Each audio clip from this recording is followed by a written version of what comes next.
What is going on, my fellow WWE fans? It is your boy Hollywood Steve back with another video. Alright, guys, in this one, we are going to be talking AEW All in Texas. Before we get into the video, make sure you guys like, share, subscribe, comment, all that good stuff. Alright, let's get right into it. All right. So the first match of the night was Wheeler Yuta, Claudio Castagnoli, and the Death Riders with Gabe Kidd of the Bullet Club War Dogs from New Japan Pro Wrestling taking on Samoa Joe, Will Hobbs, and Koshihiro Shibata for the AEW World Trios Championships.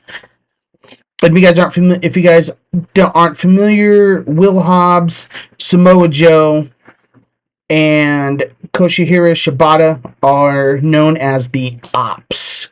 So at the opening of the match, all 6 men battle on the floor. Shibata and Gabe Kidd started the match in the ring finally. Both traded chops back and forth. Shibata hit Kidd with a right hand. Shibata made the tag to Samoa Joe, and Samoa Joe and Kidd made the tag to Yuta, and Yuta played some mind games with Joe after Joe dominated Yuta. Joe made the tag to Hobbs, and Hobbs put Yuta in a inverted hit Yuta with an inverted suplex, and then made the tag to Shibata. And in the corner of the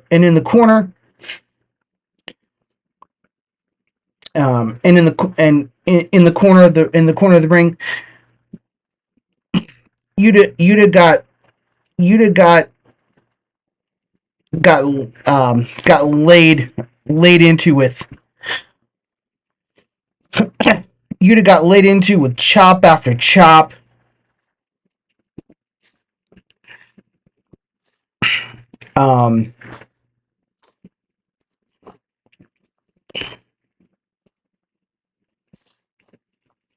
Shibata got the tag, and Claudio Castagnoli got tagged in as well, and both traded European uppercuts.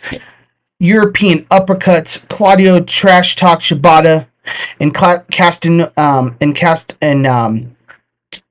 a little bit, and Shibata got the tag to Samoa Joe, and Joe was as Joe was laying into Claudio Castagnoli, Gabe Kidd jumped onto the apron and did some trash talking to Joe, and as Gabe Kidd's known for in New Japan as part of the War Dogs, he does a lot of trash talking. This caused the distraction, and Claudio tossed Joe outside the ring, and Yuta and Kidd double teamed Joe. Kidd then got the tag and went to work on Samoa Joe in the corner and got out of the ring, and Yuta continued the onslaught on Joe. Yuta got the tag to Claudio and controlled the match and Samoa Joe until Joe hit a rolling battle kick and a rolling senton. Joe got the final tag in and dominated until Claudio hit Hobbs the pop-up uppercut for a 2 count. Then Castagnoli and Yuta went for a doomsday device, and Hobbs reversed it in mid-air. That was an awesome move. That was awesome. For a 2 count, Hobbs made the tag to Shibata, and Yuta was getting pretty much dominated until Claudio came in and broke up the count. Then Hobbs and Claudio went to the outside, and Castagnoli hit Hobbs with a swing right into the barricade.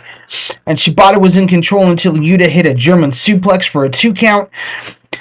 Then Kidd got the tag and ate a fist from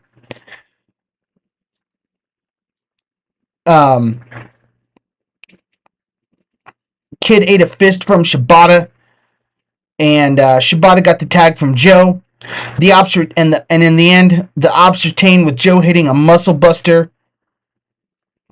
And post-match, Gabe Kidd and the Death Riders attacked Samoa Joe, putting the chair over his neck and over the neck of Joe, and then stomping on the chair, causing Joe to leave on a stretcher. So we're not sure what the status of Samoa Joe is. We're gonna probably find out Wednesday. So here's hoping that Samoa Joe is okay. Then we got the Casino Gauntlet, the men's Casino Gauntlet match. And this match started off with Mark Briscoe and MJF drawing 1 and 2. And MJF and Mark Briscoe went back and forth. Ricochet entered at number 3. Ricochet and MJF teamed up against Mark Briscoe. And the next we got the Ring of Honor World Champion Bandito in at number 4. And he showed off his power with a one-handed power slam. That was absolutely incredible. I was very impressed. I was impressed with that, let's say. To say the least. To say I was impressed with that. A one-handed power slam. That was awesome. I did not realize how strong Bandito is. Wow. Because these you gotta remember, these are guys that I don't see every day. So I usually don't watch AEW, but I think after watching All in Texas, I'm going to start paying attention to AEW because it is good, my friends. It is good. So then MJF and Ricochet team up against Briscoe. And like I said, next we got the Ring of Honor World Champion Bandito in at number 4. And again, like I said, he shows off his power with a one-handed power slam. MJF capitalized for a 2.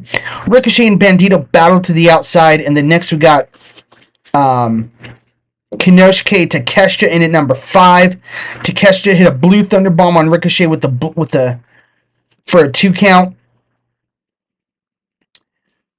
MJF made his way back in the ring and hit a powerbomb for a 2. And of course, MJF was playing to the crowd. And as MJF is playing to the crowd, Mystico's music hits, and Mystico comes in at number 6. And of course, the crowd love Mystico. And his song went on for a good 2 minutes. This was crazy. Then he and MJF went at it. Mystico sent MJF to the outside, but as Mystico was celebrating, Kinosuke Takeshita made his way back into the ring. But Mystico sensed it and hit Takeshita with an arm drag and stopped an attack from Bandito and hit a dive off the top rope to the outside. On the other competitors, Mystico traded. Went back and forth with MJ, dragged MJF back in the ring, and put him in a front armbar, or as MJF calls it, the salt of the earth. And MJF kicked and MJF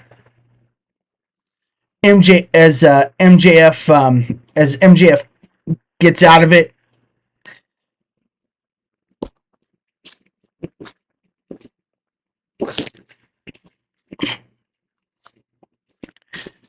I lost my spot here, guys. Let me find out back where I'm at here. Okay, so Mark Briscoe makes his way back into the ring and puts MJF's other arm in an armbar as well. So MJF has got 2 arm bars on him. Then Takeshita rolls back in the ring, broke it up. MJF rolled out of the ring, leaving Takeshita, Mark Briscoe, and Mystico in the ring. And as the clock counted down, Josh Alexander, the walking weapon, makes his way to the ring, down at number 7. He nails Briscoe with the German suplex and hits a fallaway German on Ricochet. Then Alexander and Takeshita focused on Bandito, and Takeshita hits a flying over the top rope dive to Bandito. As the Don Callis family were in control, because Josh Alexander is kind of like, I guess he's kind of like pseudo part of the Don Callis family. Then at number 8 was Anthony Bowens, who went right after Josh Alexander, and he looked really impressive here. Bowens took out Takeshita, and Bowens taunted, and Alexander and Takeshita took him out. Ricochet made his way back into the match and hit both Takeshita and Alexander with a series of roundhouse and pump kicks. The last pump kick sent Kinosuke Takeshita into the corner, but Ricochet got met with a pump kick off the second rope from Takeshita, and as Ricochet was going for his finisher, which looked to be a pile driver, Alexander caught him on his shoulders, and Takeshita jumped off the middle rope as Alexander threw Ricochet toward Takeshita, and he got nailed with a jumping knee from Kinosuke Takeshita, but he kicked out at 2. Then we got the number 9 entrant in the Casino Gauntlet match, and it was Roderick Strong of Paragon. And he came into the match hitting backbreaker after backbreaker. Takeshita had control of Roderick Strong in the match, sending him to the outside, and then the clock ticked down again, and Brody King was the next entrant into the Gauntlet match. And he just came in and showed off his power and strength. Ricochet came back into the match and hit Bandito with a jumping knee, sending him out of the ring. Brody King then hit a slam on Ricochet. MJF finally made his way back into the ring and attempted a roll-up by grabbing the trunks of Brody King, but only got a 2 count. Then MJF was gloating, as he always does. As always, Brody King tossed him onto the apron and put him in a sleeper. MJF raked the eyes of Brody King. Brody hit 4 cannonballs and hit the fourth one on MJF in the corner, and he got a 2 count. Ricochet broke up the pin attempt by Brody King.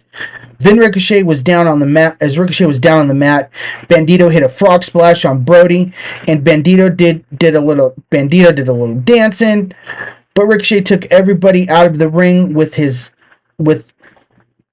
and was left by himself in the ring when the next person to enter the Gauntlet match was none other than making his return, Rock Hard Juice Robinson. After being injured last year in the Continental Classic, he came in firing on all cylinders and hit Ricochet with a bop and a bang, but the Gates of Agony made their presence felt as they attacked Juice and the rest of the field, and Ricochet hit a shooting star press for a 2 count as the Gates of Agony were focused on helping Ricochet. Colton and Austin Gunn made their return and came running down the ramp with a chair in hand, and the Gates of Agony went right after them. MJF broke up the pin attempt as the Guns and Gates of Agony continued to fight. And next to enter the Gauntlet was Kota Ibushi. Yeah, Kota Ibushi. Kenny Omega's best friend. I love watching Kota. I love watching Kota Ibushi. I've seen some of his stuff on YouTube. Wow, I love watching Kota. He's awesome. So Kota Ibushi made his way in, and he hit everybody with roundhouse kicks. Ibushi dominated all the other competitors in this match. Then next we had the Beast Mortos, and he laid Ibushi out with a massive headbutt. He came in fresh and took control. Then Brody King and Mortis went at it, and Mortis hit Brody with a spear and took out everyone in the match. Then Ricochet hit a knee after a double suplex by Takeshita. Roderick Strong made the save, but Josh Alexander made his presence known and got a 2 count on Brody King. As the match continued, Roderick Strong hit the end of Heartache Backbreaker on Ibushi for a 2, but MJF broke it up and got a roll up for a 2 count. Roderick hit a sick kick, and MJF smartly rolled out of the ring. Max Caster entered next. the greatest wrestler alive, as MJF snuck back in and stole the win after Mark Briscoe hit the Jade Driller on Roderick Strong. And that was the men's casino gauntlet. Then backstage we got a message from Stokely Hathaway, and he is saying that FTR will be helping to commentate the AEW Tag Team Championship match between the Hurt Business, Christian Cage, and the Ring of Honor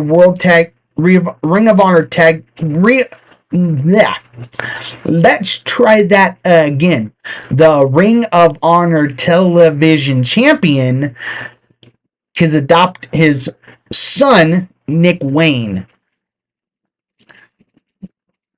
And then we got a video package of Adam Cole having to recently vacate the TNT Championship after suffering injuries. He's suffering, and Adam Cole recently had a concussion that happened on Collision. So he's dealing with concussion-related issues. And so, unfortunately, he's had to vacate or relinquish the TNT Championship. And so, as the Paragon was making their way back up the ramp, Daniel Garcia made his way to the ring, and he embraced Adam Cole along with his other friend Daddy Magic Matt Menard, who joined the commentary team. Then we got Sammy Guevara, Dustin Rhodes, and Kyle Fletcher. All four competitors were in the middle of the ring, as Rhodes and Guevara were both in figure fours, and they both reversed it. Sammy hit a Spanish fly off the apron to Garcia, and Garcia looked to Garcia looked to hit the Super Three Amigos, it was stopped by Fletcher. Garcia hit a double suplex on Guevara and Fletcher. Daniel Garcia was in control. Then Dustin Rhodes hit the crossroads. Then Daniel Garcia, Sammy Guevara, and Dustin Rhodes all hit the unnatural kick to Kyle Fletcher. Poor Kyle. Sending him rolling to the outside. As the match continued, Sammy hit the frog splash and the GTH. The frog splash, he got a 2 count. And then him and Dustin exchanged words. Dustin is saying that this may be his only chance. Kyle Fletcher recovered and delivered a powerbomb to Sammy and Daniel Garcia on the outside. Fletcher got back in the ring and delivered a high boot to Dustin Rhodes. And then he set him up in the corner and delivered a second high boot. As Fletcher was lining up the brainbuster lining up Rhodes for a brainbuster. Sammy recovered and hit a cutter on Fletcher. Garcia delivered a pile driver. Dustin Rhodes got the roll up out of a sharpshooter. And for the first time in his career, Dustin Rhodes is a singles champion. Dustin, he was Intercontinental Champion in WWE, I do believe. I believe he was champion in WWE. Correct me if I'm wrong in the comments, guys. Let me know.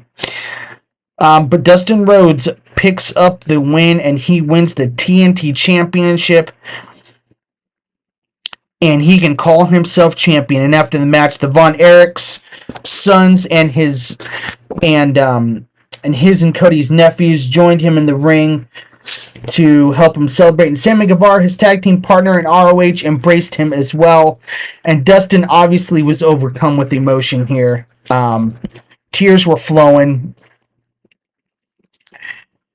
And it's well deserved by Dustin Rhodes. Awesome match. It was a great match. So far my thoughts on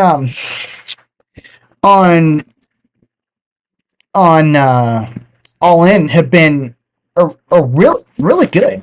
Really good, guys. So far, AEW,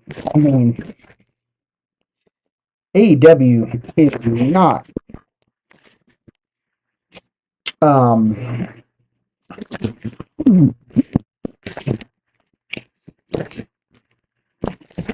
AEW guys, they are not shy on delivering awesome pay-per-views. Next up, though, we had the tag team match between Nicholas and Matthew Jackson, the Young Bucks, versus Swerve Strickland and Will Ospreay. Now, the stipulation was set up last week on Dynamite. If Will Ospreay and Swerve Strickland lost, they could not. Neither of them could challenge for the AEW World Championship for a full year, a full 12 months. But if the Young Bucks lost, they had to give up their EVP status. So they could no longer be the EVPs. They had to give that up. All right. So we got the entrance of the Young Bucks.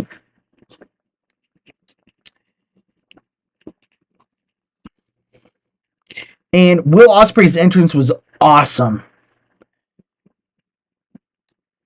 It started out with the new Assassin's Creed game for the PS5, which looks amazing. By the way, which looks amazing. I'm an Assassin's Creed fan. Just so you guys know, I love the Assassin's Creed games. I want to play this game so bad. And then the wife of Bray Wyatt, JoJo Offerman, she did the beginning of Swerve's entrance, sang Swerve to the ring. Then Swerve made his normal entrance with his whose house? Swerve's house. You know, and Prince Nana doing his dancing. Then we had the Young Bucks come out in a ship, and it was actually made to look like the boat George Washington used when he crossed the Delaware.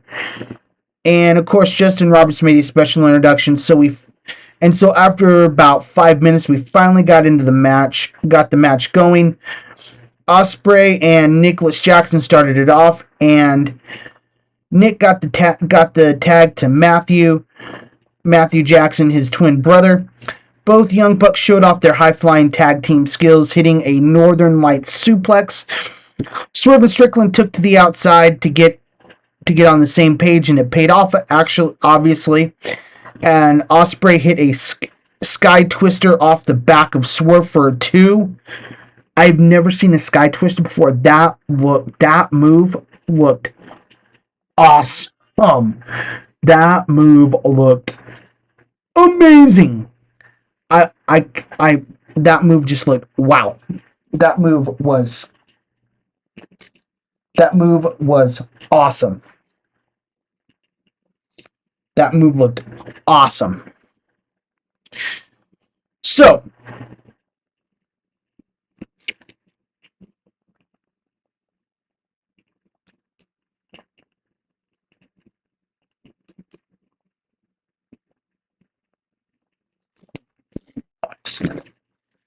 what do you...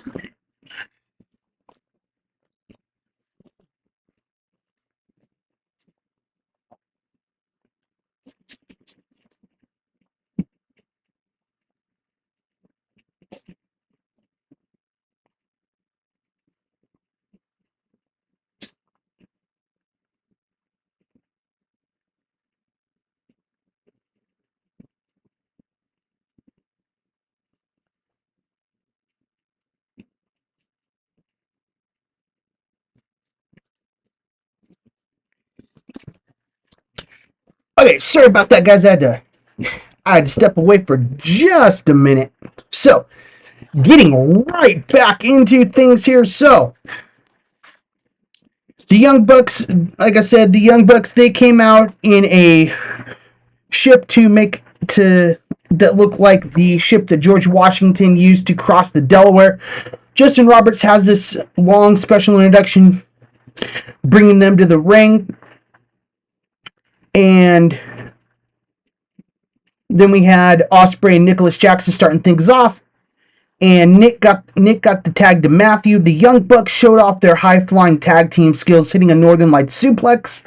Swerve and Strickland took to the outside to get on the same page, and it paid off. And Ospreay hit a Sky Twister. This move I love, guys. Wow. I've never seen a Sky Twister before. Incredible. So Ospreay hits a Sky Twister off the back of Swerve, gets a 2 count. Ospreay went for the Oz Cutter, but it was countered by the Young Bucks. As the Young Bucks were looking for the TK driver, Swerve went for a moonsault, but landed on his feet and was met with double super kicks, and the Young Bucks took control of the match. Ospreay was stomped right. Ospreay then stomped right to the gut of Matthew Jackson, and he kicked out. And he picked up the offense and got the tag to Swerve, and he delivered a couple of kicks and hit a power slam and a side slam to each of the Bucks, and Nick got a 2 and got a 2 count. Strickland and Ospreay hit some great double team maneuvers. Swerve and Ospreay hit dual Sky Twisters, and Swerve got the 2.5 on Nick, but it did not take long for the Young Bucks to regain control. The Bucks continued. Then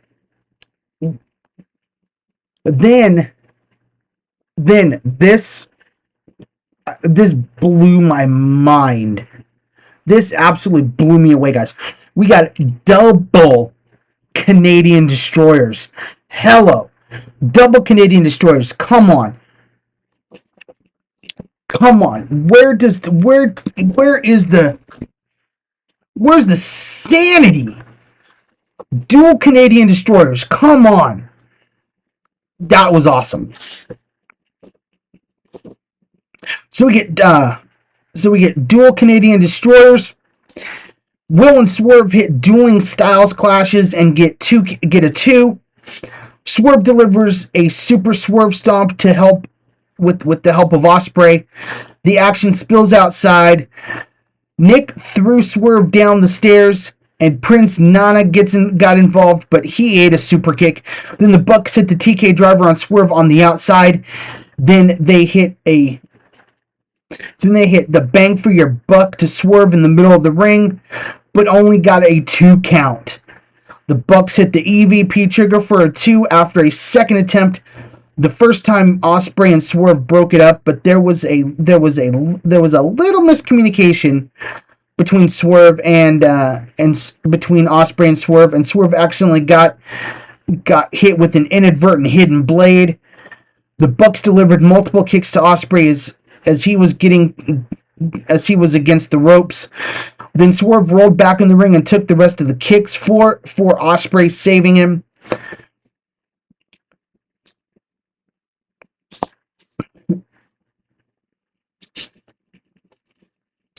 Then after that we got the Young Bucks going for the EVP trigger again, but it was blocked by Swerve. Will hit the hidden blade. Swerve hit the house call for the win.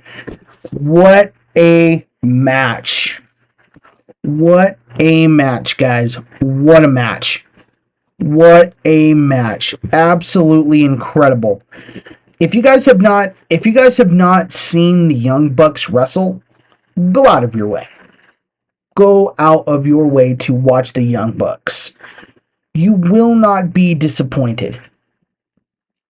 You will not be disappointed. You will be in for a treat if you watch the Young Bucks. You go watch any Young Bucks match. Any Young Bucks match. So the Young Bucks are no longer the EVPs of AEW. Next, we got the Women's Casino Women's Casino Gauntlet match with Megan Bayne and Chris Statlander drawing number 1 and number 2 respectively. Bane hit a Falcon Arrow for a 2 count. Bane hit a Tope Suicido. Bane went for a face descent, but Statlander reversed it. And next out came Willow Nightingale. As Nightingale was going for the Doctor Bomb, Bane broke it up. Next was Ty Mello with Penelope Ford. So Penelope made her presence known, and Harley Cameron made her return. And both her and Anna Jay and Harley Cameron chased Penelope Ford out of the ring area. Then next out came Tekla, and she came out on fire. She was a house of fire in this match, guys. Absolutely a house of fire in this match. Wow. So after Tekla came out as a house of fire, Bane hit the Doomsday device.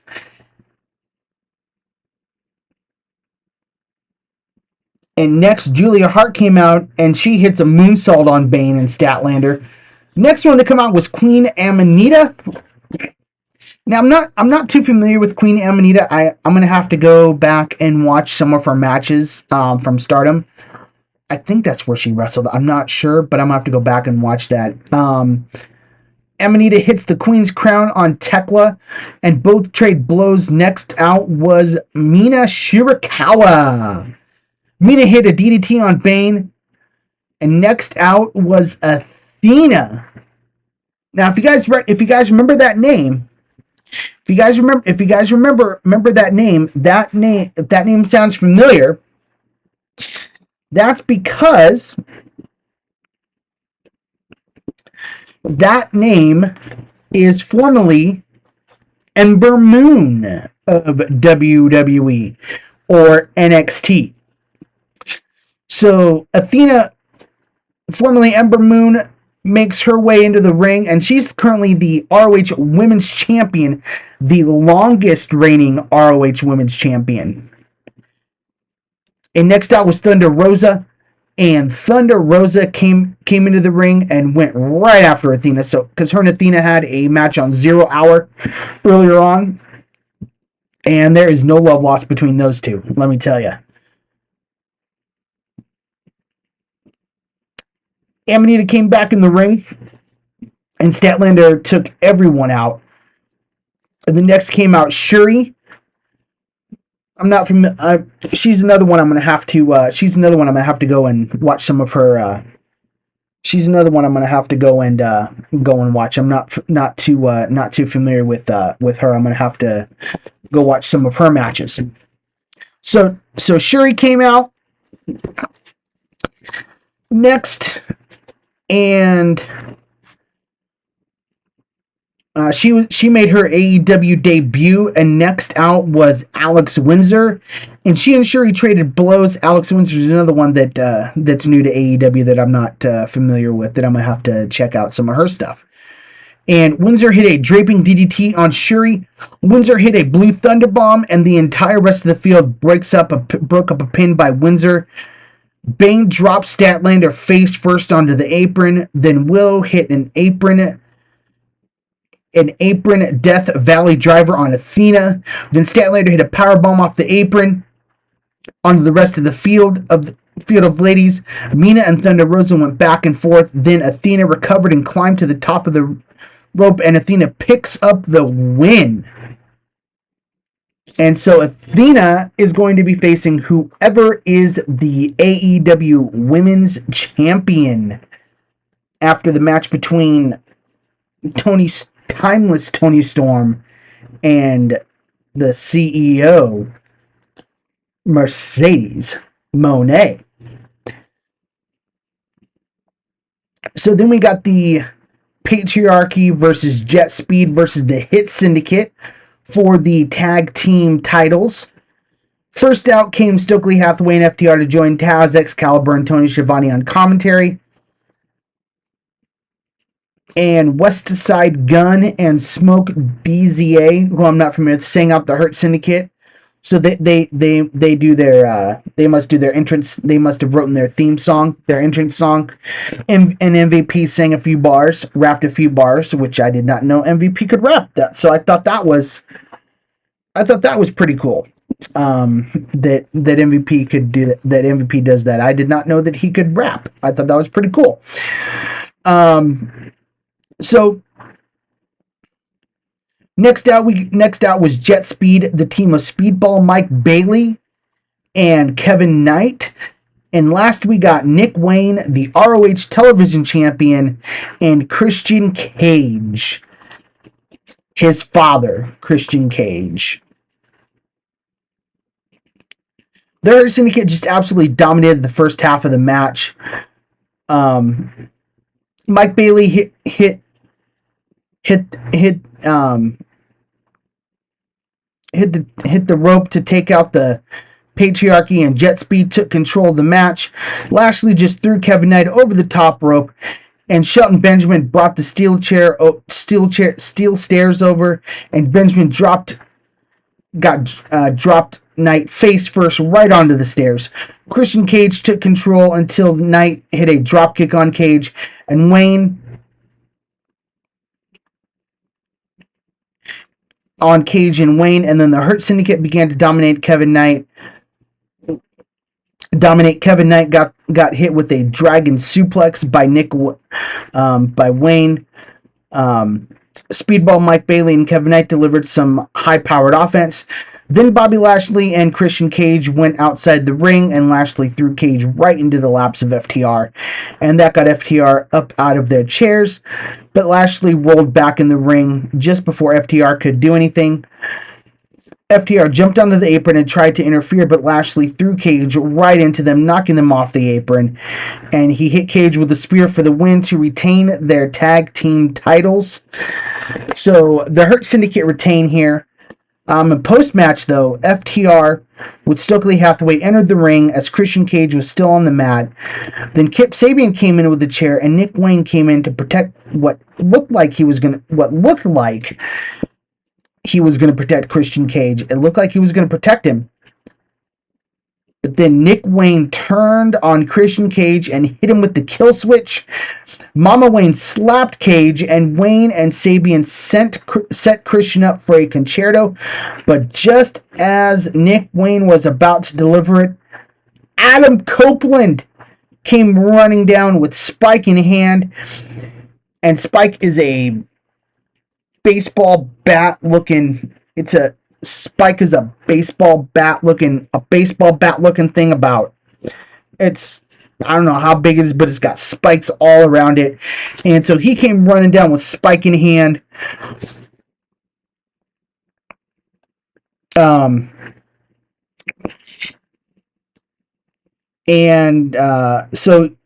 Adam Copeland came running down with Spike in hand and speared Sabian right out of his boots. Cope stared at Spike and Christian Cage as Spike was on the floor on the mat next to Cage. It looked like Christian Cage was going to pick it up. Christian looked at it, but he didn't. And Christian he picked up Spike. He threw Spike down. Or Adam Copeland threw Spike down. Then he got on the mic and told Cage,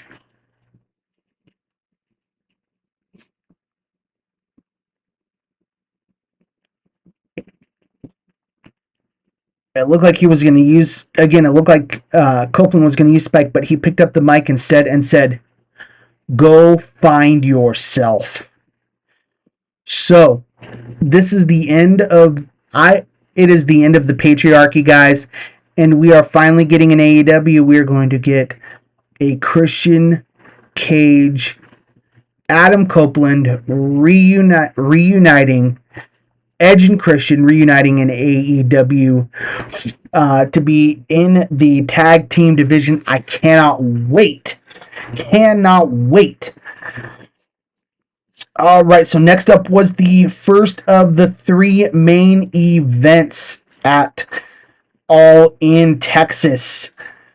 Mercedes Moné versus Timeless Toni Storm for the AEW Women's World Championship. And as the match went on, Toni got Moné in a sleeper, but she broke out of it, and Moné got Storm in an ankle lock, and then they traded punches back and forth, and Toni delivered a headbutt, sending both ladies to the mat.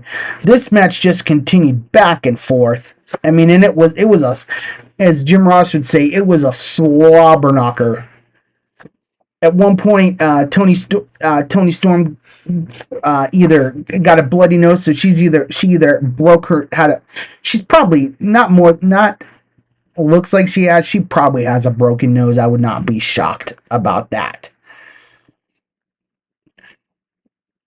Then they traded punches back and forth, and Toni delivers a headbutt, sending both ladies to the mat. This match just continued back and forth, and it looked like after delivering the headbutt, Toni Storm bloodied her nose.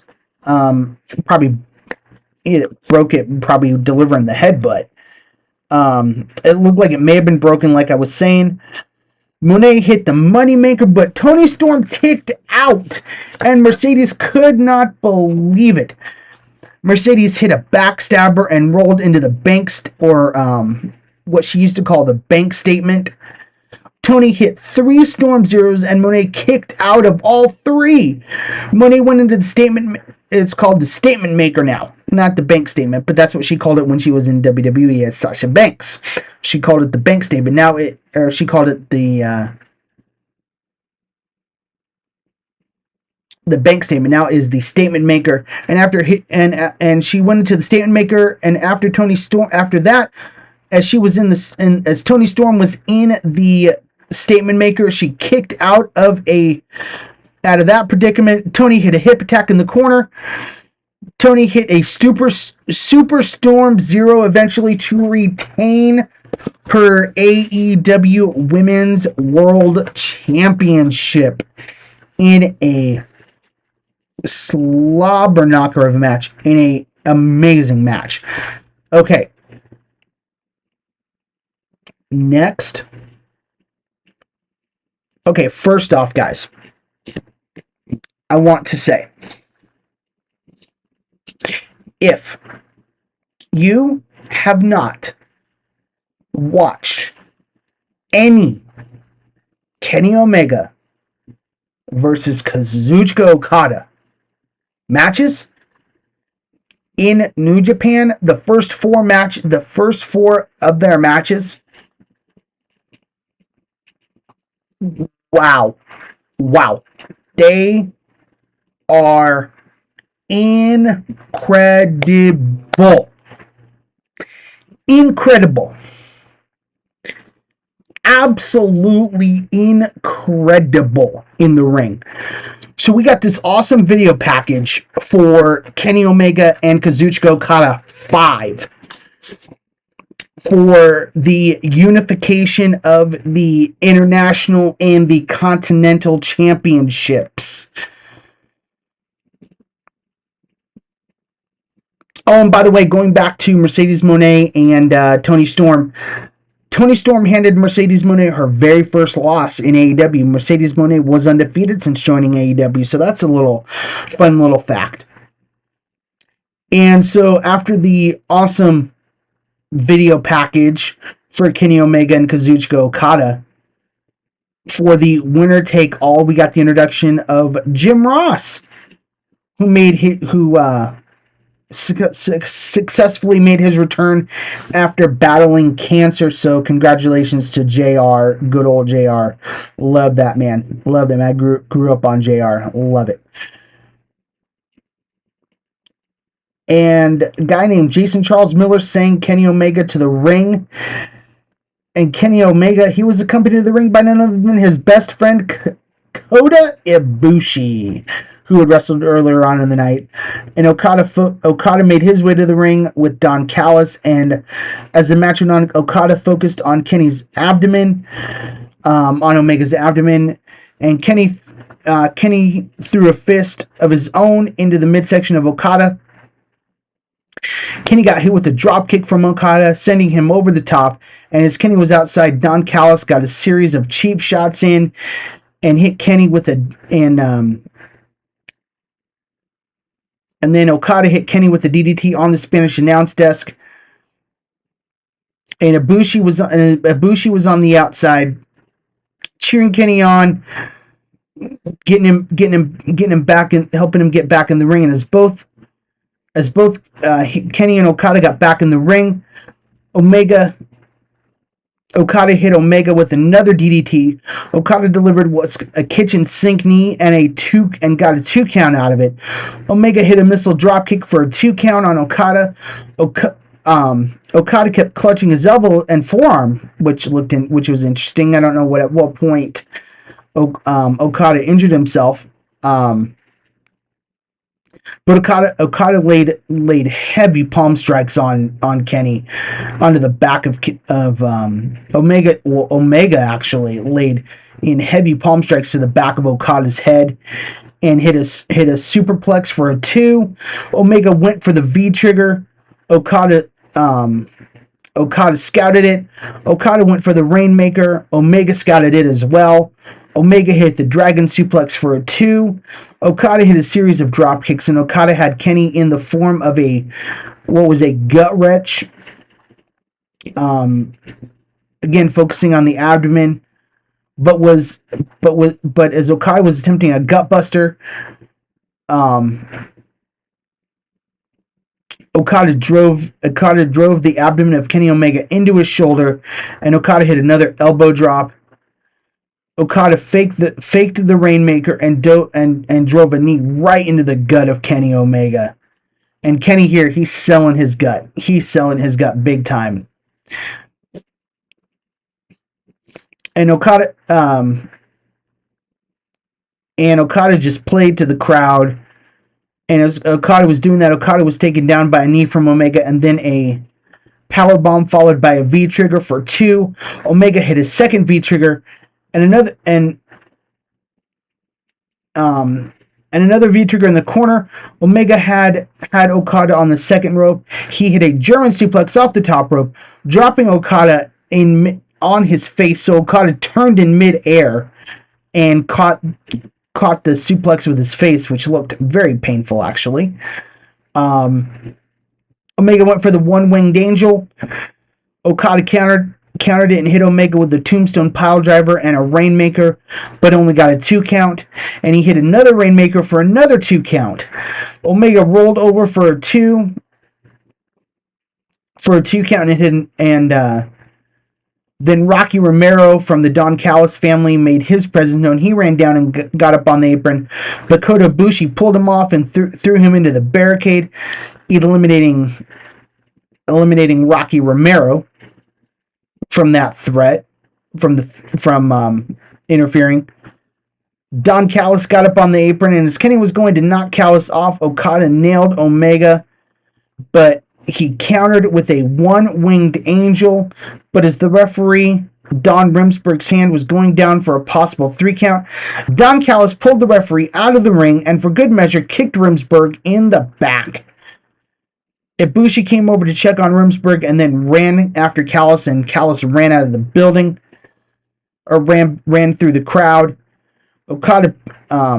Omega kicked out of the Rainmaker, but after Okada countered the one-winged angel, Omega picked up the win, or not Omega, I'm sorry.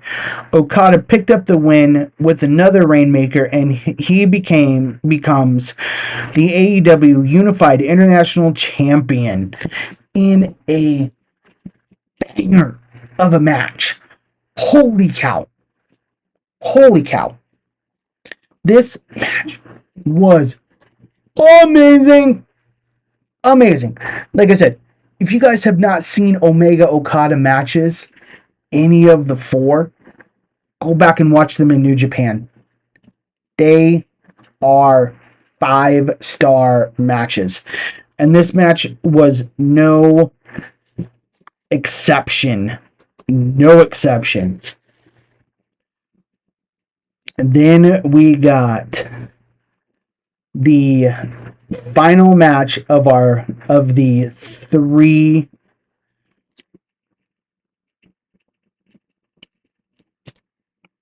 of the triple main event. which was Hangman Adam Page versus Jon Moxley, the AEW World Champion, in a Texas death match. And to start out, they did not waste any time getting into the violence here. As Jon Moxley was going to drive a fork into the forehead of Hangman. Hangman instead drove the fork right into the forehead of Moxley and busted Moxley open. And Moxley wasted no time going for the barbed wire, and he grabbed a piece of barbed wire and raked it right over the forehead of Hangman. And just for good measure, Marina Shafir bit the forehead of Hangman, and then Moxley stood on the back of Hangman, and he still had the barbed wire wrapped around his forehead, and just continued to bloody Hangman. He continued just to bloody him, and both were bleeding pretty good, I will say. When Moxley rolled out of the ring and grabbed a steel chair wrapped in barbed wire, and he got back in the ring, and then he drove the barbed wire covered chair right into the gut of Hangman Adam Page. Then Moxley power slammed Page onto the steel chair. Hangman sidestepped the steel chair in the corner, but as Hangman went to hit Moxley with the chair, Moxley kicked the chair into the face of Hangman, the chair, by the way, that was wrapped in barbed wire, and busted the face of Hangman. Then Moxley and Marina Shafir set up a table on the outside. Hangman then got Moxley in the corner and returned the favor, bit his forehead, but Moxley hit a Moxley cutter. Then he went to the outside and grabbed a bucket of broken glass that was under the ring from Marina Shafir, and proceeded to stomp the glass to break it up even more. And he took a handful and rubbed it right in the face of Hangman. And then Moxley goes for a pile driver. Hangman blocks it, but Moxley reversed the blocked pile driver and grabbed the back of Hangman and threw the glass.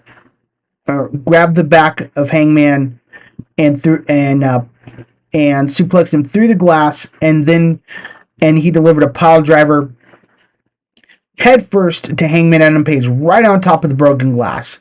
And Shafir introduced two more chairs into the ring, and Moxley just sat and had some fun. Moxley again used a handful of barbed wire and raked the back of Hangman. He powerbombed Moxley, and then Hangman powerbombed Moxley through the chair, and Page battered Moxley with a piece of barbed wire wrapped around his arm. Then Wheeler Yuta came running down and hit Hangman in the back with a steel chair, but he got hit by the barbed wire. Hangman hit the angel wing on Moxley. Hangman went for the buckshot lariat, but Marina Shafir jumped onto his back, and she got driven through the table with a Death Valley driver. Hangman drove Moxley into the chair. Then he hit a Deadeye onto the glass. Oh, that hurt, by the way. Claudio Castagnoli made his way in and made his way down to the ring and just threw forearm shot after forearm shot to the head of Hangman Adam Page. As Page rolled out of the ring, Wheeler Yuta delivered a few kicks to the side of Page. Then Yuta and Castagnoli set up a table. Will Ospreay came running down to make the save. Gabe Kidd showed up and delivered a pile driver to Ospreay on the floor. Then Claudio Castagnoli grabbed a chair and draped it over the head of Ospreay and stomped the chair with Will's head in the chair, just like they did to Samoa Joe. And Moxley had Hangman in a choke. Moxley delivers a vertical suplex through the barbed wire tables. By this point, the barbed wire tables had been introduced, and I mean, at one point I just stopped and watched this match because this match was too violent. This match was so violent,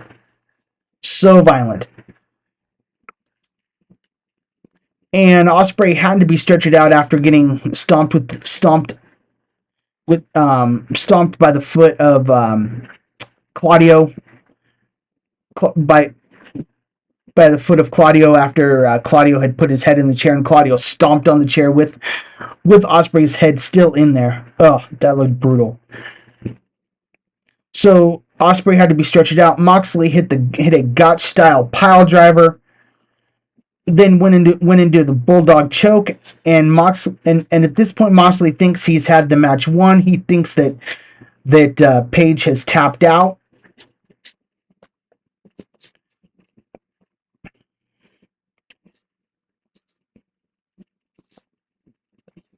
So Moxley thinks that Page has tapped out, and he thinks that he's won the match, and that he's going to keep the AEW title in the briefcase. But Page beats the 10 count, and Mox delivers a pile driver onto a chair. Page beat the 10 count again. Bryan Danielson returned to take out the Death Riders, and came running down from the rafters, making his return also. So Bryan Danielson chases off the Death Riders. They go. Claudio and Wheeler Yuta go running off, and then coming down from the rafters, making his return after climbing Mount Everest, is none other than Darby Allin. And Darby gets in there and he just goes to town. He hits a coffin drop, and at this point, Moxley and Shafir pull out. First, after Darby Allin and Danielson chase off the rest of the Death Riders, Hangman hits a deadeye through the table that Moxley had set up on the outside. But then the Young Bucks show up, and they deliver an EVP trigger to Hangman. And while this is going on, Moxley and Shafir pull out a bed of nails from under the ring and brought it into the ring. Moxley hits a stomp to Page onto the bed of nails, and then a paradigm shift onto the bed of nails. Ouch. Moxley tells Marina Shafir to get the briefcase. He's going to let Page see the belt, because that's the only way Page is going to get to look at the belt. But as Marina Shafir is going for the briefcase, Prince Nana shows back up, and he's handcuffed her to the timekeeper's area. She can't get out.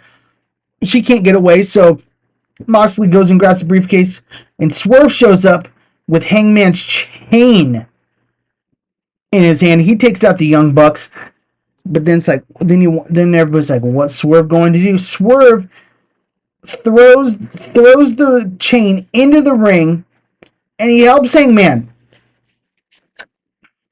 Hangman wraps the chain around Moxley. He drops Moxley into the bed of nails. Then wraps the chain around. He wraps the chain around Moxley's neck. Before this, he wraps the chain around Moxley, hits a buckshot lariat onto the bed of nails, and then he wraps the chain around Moxley's throat and drapes him over the ropes, and Moxley taps out. And there we go. AEW has a new world champion, and it's Hangman Adam Page. And as Hangman is obviously clearly very, very emotional, very clearly emotional, he takes out the belt from the briefcase, and it still has Bryan Danielson's nameplates on it. Unbelievable. I mean, that's crazy that they never put Moxley's nameplates on. They kept Bryan Danielson's nameplates on it. And so basically AEW, sometimes AEW likes to, I think in this way, AEW kind of copied WWE. They have their own version of the Avengers ending. Obviously taking a page from the WWE when Cody Rhodes beat Roman Reigns at WrestleMania 40. But overall, guys, this match, this pay-per-view, all these matches were really good. All these matches were really good. I recommend go out of your way to watch AEW All in Texas, guys. This is your boy Hollywood Steve saying I'll catch you guys in the next one. And remember, when you're Hollywood Steve, it's for life, brah.